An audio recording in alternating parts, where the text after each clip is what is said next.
जळगांव से इस वक्त की एक बड़ी और अहम खबर सामने आ रही है। जळगांव में पुलिस ने ड्रग्स माफियाओं के खिलाफ एक बहुत बड़ी कार्रवाई की है। स्थानीय क्राइम ब्रांच और जिला पेट पुलिस ने एक ज्वाइंट ऑपरेशन चलाकर भारी मात्रा में मेफेड्रॉन जब्त किया है। पुलिस से मिली जानकारी के मुताबिक यह पूरी कार्रवाई जळगांव शहर के छत्रपति शिवाजी महाराज पुतळे के पीछे स्थित जीएस मैदान इलाके में की गई। पुलिस को इस बात की गुप्त सूचना मिली थी, जिसके बाद पुलिस ने वहां जाल बिछाया और 2 ड्रग्स तस्करों को रंगे हाथों दबोच लिया। इस छापेमारी में पुलिस ने 56.21 ग्राम मेफेड्रॉन बरामद की है। जब्त की गई ड्रग्स और एक दुपहिया सहित कुल मिलाकर करीब 3,06,000 रुपए का माल पुलिस ने बरामद किया है।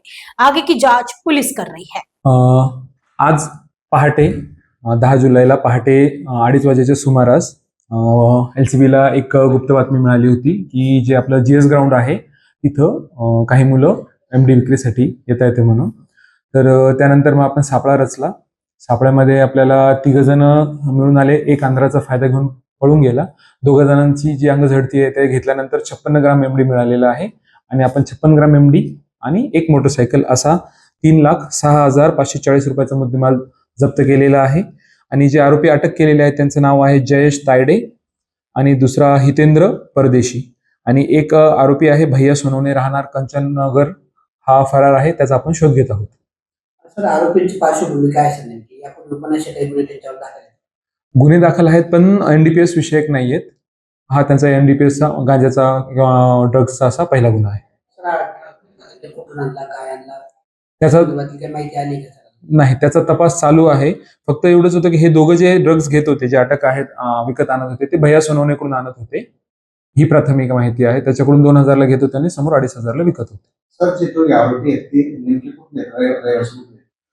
जयेश तायडे हा हरिओम नगर मोहन टॉकीज जवळ राहणार आहे जळगावचा आणि दुसरा हितेंद्र जो परदेशी आहे तो कांचननगर जळगावचा राहणार आहे। जवळपास किती रुपयाची जी 56 ग्रॅम आहे, किती 56 ग्रामची जी किंमत आहे ती लावली आहे 2,81,540 रुपये।